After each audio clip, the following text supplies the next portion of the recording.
षष्ठी तिथि विद्यमान है, शनिवार का अवसर है और साथ साथ ग्रह नक्षत्रों के दृष्टिकोण से यदि हम देखें, देखिए शुक्र इन दिनों अस्त चल रहे हैं।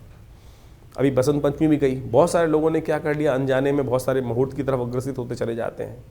देखिए जब शुक्र अस्त होता है तो जो अंशुज साया जैसे बसंत पंचमी का साया है वो भी किसी काम का नहीं रहता है, तो इस बात का हमें ध्यान रखना चाहिए। और ऐसे में ग्रह नक्षत्रों के दृष्टिकोण से आपकी जो इस दिन की तिथि गणनाएं हैं वो हमको दिखा रही हैं कि ये योग आपकी राशि के दृष्टिकोण से जो 24 तारीख को ग्रहों की गणना दिखा रही है वो कहीं ना कहीं काफ़ी मामलों में अनुकूलता प्रदान करता दिखाई दे रहा है। शनि को मनाने का दिन है, शनि महाराज को मनाने का प्रयास कर लीजिए। इस दिन एक उपाय हम बता रहे हैं आपको।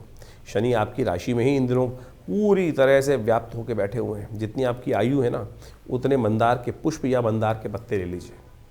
मंदार यानी आँख, और भगवान शंकर को जाके अर्पित करने का प्रयास करें। देखिएगा ये जो उपाय शास्त्र में बताया गया है ये बहुत रूप से कल्याणकारी के योग बनाता है।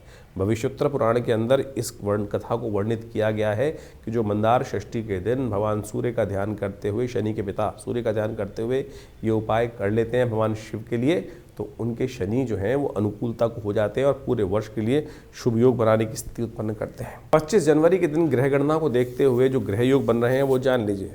मीन राशि वालों के लिए 25 जनवरी के दिन जो स्थितियाँ ग्रहों की हैं वो बहुत ही विशेष योग बना के तैयार कर रही हैं। रविवार का अवसर है और ग्रह नक्षत्र परिवर्तन की तरफ जा रहे हैं, जो एक बात कहते हैं कि आशीर्वाद यदि लेकर कार्य करोगे, बड़ों का सहयोग लेकर कार्य करोगे, बड़ों से पूछ के कार्य करोगे तो उसमें विजय निश्चित होने के योग बनाई दिखते हैं। लेकिन इन दिनों शनि महाराज का जो खेल आपकी राशि में चल रहा है वो आप अपने आप को सर्वस्व मान के बैठे, छोटी छोटी बातों में जिद चढ़ जाती होगी और अननेसेसरी की फ्रस्ट्रेशन परेशान करने की योग देती है।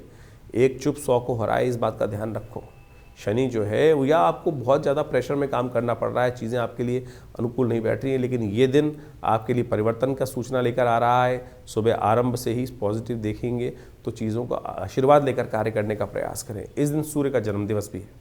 रविवार के दिन सूर्य का जन्मदिवस पढ़ना बहुत विशेष योग लेकर आ रहा है, यानी भानु सप्तमी यानी सूर्य का जन्मदिन। अनादिकाल में सूर्य इसी दिन से प्रकाश देना आरंभ किए थे। माघ मास की जो शुक्ल पक्ष की सप्तमी होती है उसको भानु सप्तमी कहा जाता है। भानु सप्तमी सूर्य का जन्मदिवस के रूप में मानी जाती है और इस बार अद्भुत योग बनकर तैयार हो रहा है कि रविवार भी है और भानु सप्तमी का योग भी बन रहा है। और यदि आपकी राशियों के दृष्टिकोण से देखा जाए तो जो प्रभाव है वो आप अच्छे समझ लीजिए। इस समय सूर्य के तमाम दोषों को दूर करने के लिए ये वर्ष सूर्य का वर्ष है। और सत्य मान लीजिए इस बार जितनी उठापटक होने वाली है, क्योंकि बाकी ग्रहों की स्थिति जिस प्रकार की बन के तैयार होने वाली है, आप मान लीजिए